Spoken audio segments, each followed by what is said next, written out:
This is all the way at 100 on the biggest collar that e-collar technologies makes.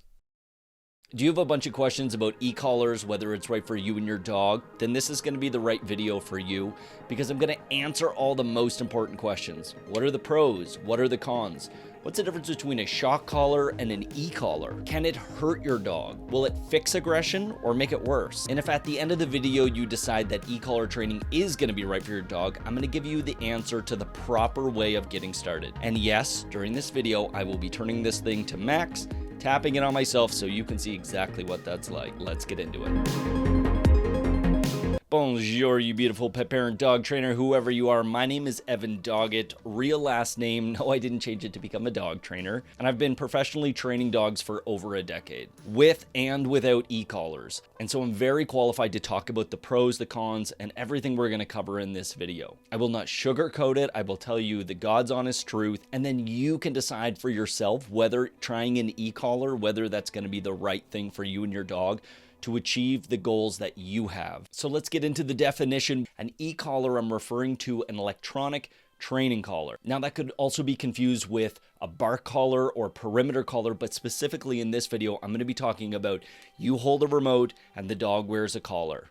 That type of electronic training collar. Now the difference between this, a $300 collar at your base level, versus a $65 collar that you find off of Amazon, is not only how they feel, but how they operate. Most of them will have the same marketing, the same, bells and whistles. It's got vibrate, it's got tone, it's got stimulation. But the biggest problem that I found with the cheap ones, it's how they feel on your neck, how they feel on the dog. And just because it says there's 100 individual levels doesn't mean that it's like an equal incremental level of change. This e-collar technology specifically is designed to be a TENS machine. So I'm going to put this thing on my neck. I'm going to strap it on so you can see that the light is flashing, that it's working in real time. Now, the big thing is you got to put these things on snug, otherwise they don't work. So the cheap ones have vibration. If you're just going to use vibration, vibration is vibration. However, I found quite a few dogs are oversensitive to the vibration. Like, for example, Tom Davis's special Dogtra No Bad Dogs edition. It's one of the only collars that the vibration is like twice or 3 times as intense. I felt it, and it's a great way to interrupt behavior, to correct unwanted behaviors for some dogs. And typically, if that behavior is not genuine, if it's not real aggression. But again, there's always exceptions to the rule. But the big difference that I found with the cheap ones is that, and I'll put them on myself, clients have brought them in and I'm going 3, don't feel anything. And then I would get to like 5 or 6 out of 100 and it would just be like, ugh. So I'm going out, okay, there I can feel it. And you might even be able to see like my ear twitch. Can you see that a little bit? My neck. So that's at 12. It's on quite snug. This is the biggest model that they make, by the way. And essentially, it's pulsing my muscle. Can you see that? Okay, so that's 20 out of 100. My lab can feel this at 5. She'll respond at 5 when there's no distraction. But when there's a big distraction, for her, it's ducks and geese. 5 is not nearly enough to break her focus. It would be the same thing if you were like, ooh, like insert your favorite thing, chocolate, Louis Vuitton bag, Lamborghini, Ferrari, or something scary, equally like guy with a knife running towards you. You're not going to break my focus at 5, probably not at 20. At some level, you're going to break my focus. My mind is going to pay more attention to what's on my neck than the thing coming at me. And that's the idea behind it, is to get the dog's attention, and sometimes correcting behavior, sometimes punishing behavior. All right, you ready for the magic moment? This is all the way at 100 on the biggest collar that e-collar technologies makes. And you can see, whoo, it's a big old pop. Now, the question is, why would you do that, Evan? Again, is there a murderer running at me? Maybe it's enough that, what's the lowest I can feel, especially now that my neck is all loosened up? I can now feel it at 4. I couldn't feel it at 4 before. What did I say? I felt it at like 7 or something. So was that uncomfortable? Yeah, the more actually that it happened, I actually I don't know if I liked it, but it was definitely working on my muscles. Okay. So the cheap ones, it's that you could see it was literally pulsing my whole neck. The cheap ones feels much more like a pinch. It's a very narrow, very rigid type of stimulation, type of electricity wavelength, versus the TENS machine of an e-collar is a much smoother sensation. Other thing about the cheap ones is they've been known to explode. You got to think, this is a battery, this is a collar going on your dog's neck.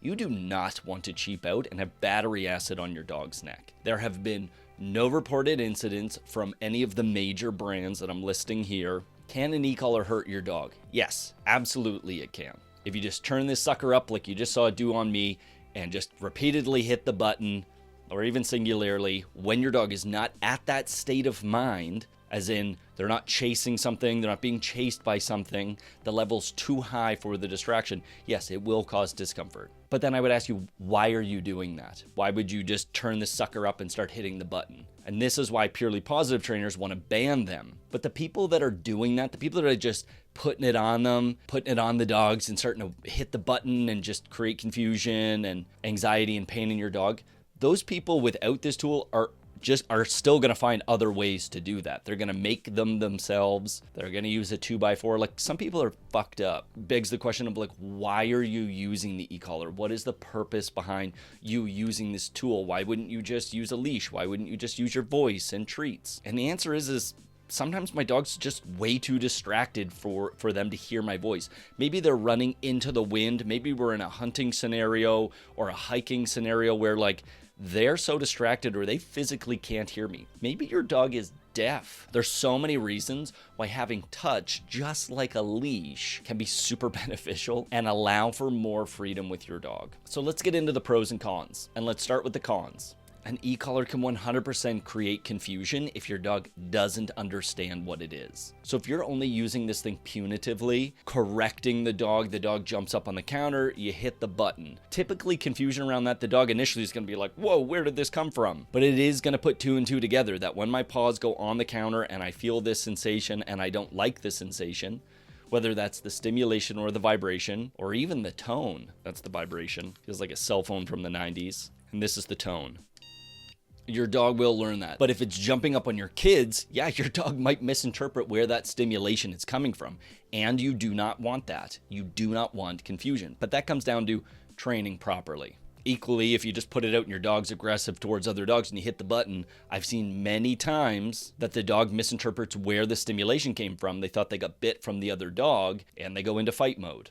Going too low when your dog is agitated is like poking the bear. You're on the phone and your kid comes up, mom, mom, mom, mom, mom, mom. I mean, I know I did that. It made her more frustrated. That's not proper training. You wouldn't put your dog in that scenario unless it was controlled and you have done all your foundation work. Another con is if you go too high, your dog could vocalize, as in whoop, which of course nobody wants. Which if that happens and your dog's conditioned properly, they will forgive you. They will move on. Because the rest of your time with your dog is positive and you're balancing e-collar training with food. If left on too long, it does not burn. There is no heat coming off of this.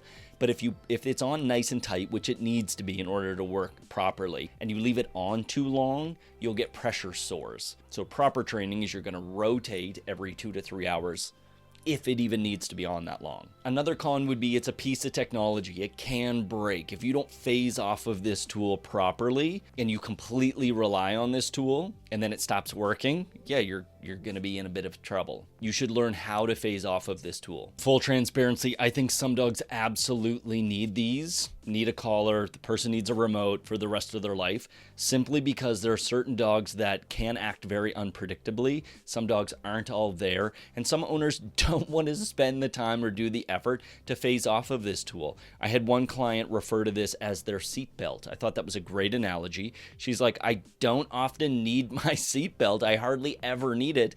But when I do, I'm glad that it's there. 100% off-leash control. Some dog trainers will say that 100% off-leash control is not true, but those are typically dog trainers that are like, I won't go above 20. I won't go above whatever number. But the numbers are all so unique to each dog, and then their distractions, the things that they find hard to focus under. Whether that's dogs, there's balls, there's someone at the door.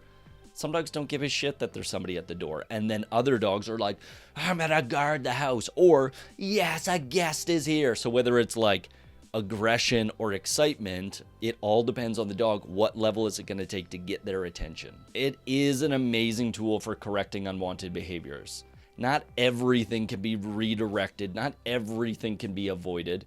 I mean, I suppose it could. You could just never take your dog out in public, which a lot of people do because treats didn't work. Once it's clear, the dog understands how to turn off the pressure by doing obedience, typically, by getting off the counters, by coming back to you, by going and laying down in their bed. When you need to correct a behavior, when you need to reinforce your word no, it's a fantastic tool, whether it's the vibration or the stimulation. You can also use this to deal with on-leash behaviors as well. And when you're conditioning the e-collar, you need to have a leash on the dog. But even when your dog is on leash and understands things, rather than, say, pulling back on the leash for heel, you can teach your dog that the sensation from this means come back and fall into this position. So that way, when there is no leash, you can do things like off-leash healing with your dog. The best ones are fully waterproof. This one, the remote floats. They're fully rechargeable. E-collar tech also has a flashlight built into there. And something that often goes overlooked is this is an amazing tool for someone with disabilities, somebody who can't hold a leash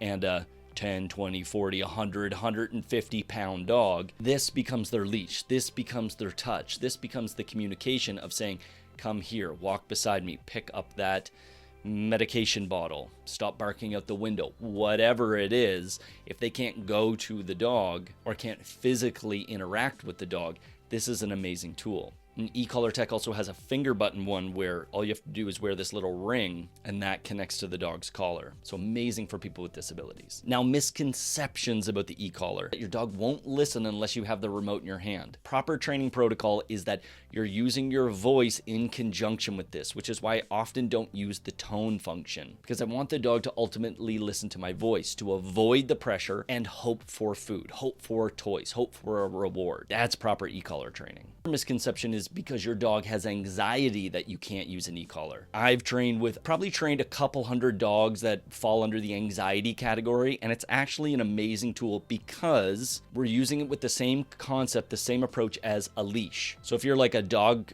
with anxiety can't ever be on leash, then okay. But of course, that's not the case. If your anxious dog wants to run away, you don't just let them run away because they're anxious. This is a communication tool. So when you use the button and teach the dog properly what the sensation means, where it's coming from, that it leads to food, how to turn it off, you're working on your communication. You're working on your language skills with the dog as well. And then the dog doesn't need to be as anxious because you ask them to do something and they go, oh, rather than just freaking out, rather than my owner just like petting me and trying to reassure me, which doesn't work, you're giving them something better to do. You're giving them something constructive to do, which is obedience. And then a lot of other anxiety stuff has to do with nutrition and supplementation, but that's for a different video. That my dog is too old. So I guess if your dog was like on their deathbed maybe, but I've worked with dogs as old as 11 years old with dog aggression that after proper training, they could be off leash and equally be around other dogs. My dog is too young. Now there is such thing as too young for sure. But if you're an experienced dog trainer, I've started dogs as young as 4 months, but for most people, it's going to be like 6 or 7 months old to start your dog. Now, this is an email that I just got the other day from someone who used my e-collar course to get their dog off leash. Janet said, prior to taking your course, I had been given an e-collar, but despite trying to use it as much as I could through YouTube and books, I couldn't leverage this powerful tool to get our lovely but totally unruly golden retriever to a point where I could enjoy her on walks and even let her out in a large fenced yard. Her life has improved immensely since I started the course. She is able to go for off-leash walks. I can recall her even when we run into other dogs, bikes, or people on the trail. Something I never even thought would be possible. I'm so glad that you made the e-collar essentials course available.